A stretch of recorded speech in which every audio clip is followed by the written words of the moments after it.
그것은 그들이 자신의 삶을 지배하고 있다는 것을 상징한다. 자신의 몸, 마음, 그리고 감정을 조건화시켜 우리가 선택하는 모든 것을 고통 또는 즐거움과 연결시키는 방법을 배울 수 있다. 우리가 고통과 즐거움을 연결시킨 것을 변화시키면 행동도 곧 바뀌게 될 것이다. 예를 들어 금연을 생각해 보자. 우리가 해야 될 것은 흡연을 끔찍한 고통과 연결시키고 금연을 충분한 기쁨으로 느끼게 연결시키는 것이다. 우리는 그것을 당장 할 수 있는 권리가 있다. 그러나 흡연을 기쁨으로 느끼도록 연결시켜 놓았기 때문에 또는 금연은 끔찍할 고통일 거라는 두려움 때문에 시도조차 하지 않았을지도 모른다.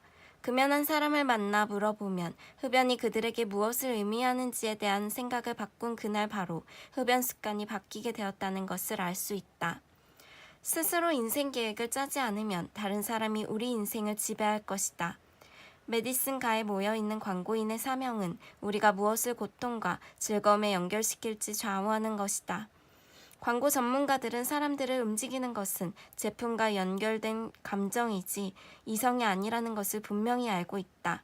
따라서 그들은 우리를 어떤 특정한 감정 상태로 몰아넣기 위해 자극적이거나 부드러운 음악, 빠르거나 우아한 화면, 밝거나 약간 어두운 색상, 그 밖의 수많은 요소들을 활용하는 전문가들이다. 우리의 감정 상태가 절정에 다다랐을 때 그들은 제품의 이미지를 계속 등장시켜 이상적인 감정과 연결시킨다. 펩시콜라는 이런 전략을 지혜롭게 사용해 탄산음료 시장의 최대 경쟁사인 코카콜라의 시장 점유율을 잠식하는 데 성공했다. 펩시는 마이클 잭슨을 등장시켜 엄청난 성공을 거두었다.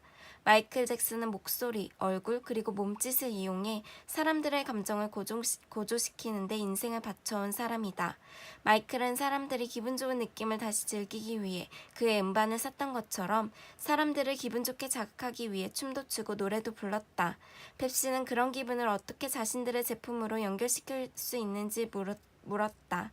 만일 사람들이 마이클 잭슨에게 느낀 기분 좋은 자극을 펩시로 연결시킬 수만 있다면 마이클 잭슨의 음반을 사듯이 펩시콜라도 살 것이라고 생각했기 때문이다.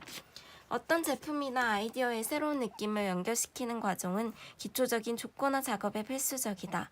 이 내용은 6장에서 신경체계 조건화 과정을 공부하면서 자세히 배우도록 하자. 지금은 감정 상태가 최고조에 달했을 때, 곧 고통이나 즐거움에 강한 느낌을 받았을 때는 언제나 그와 동시에 발생하는 어떤 독특한 것이라도 신경회로에 연결된다고 생각하면 된다. 신경회로에 연결된 후 그것이 다시 주어지면 그때의 감정이 되살아나는 것이다. 19세기 후반 러시아 과학자 이반 파블로프가 행한 조건반사 실험에 대해서 들어보았을 것이다.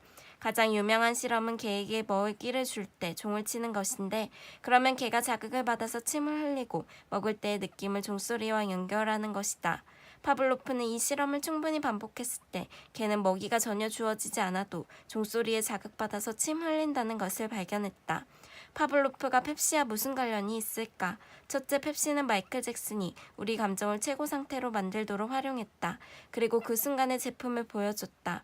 이것을 반복적으로 본 수백만의 마이클 잭슨 팬들에게는 감정적으로 연결된 신경회로가 만들어진 것이다. 재미있는 사실은 마이클 잭슨이 펩시는 전혀 마시지 않는다는 것이다.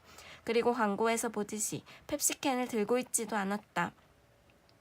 당신은 이 회사가 미쳤지. 광고에서 제품을 손에 쥐지도 않고 자신은 그것을 마시지도 않는다는 사람에게 1,500만 달러를 지불하면서까지 광고 무대를 쓰다니 완전히 미쳤어라고 말할지도 모른다. 그러나 실제로 그것은 뛰어난 아이디어였다. 영업 실적은 천정부지로 뛰어올랐고 LA 기어 신발은 광고 모델료로 2천만 달러를 지불하면서 마이클 잭슨을 고용했다.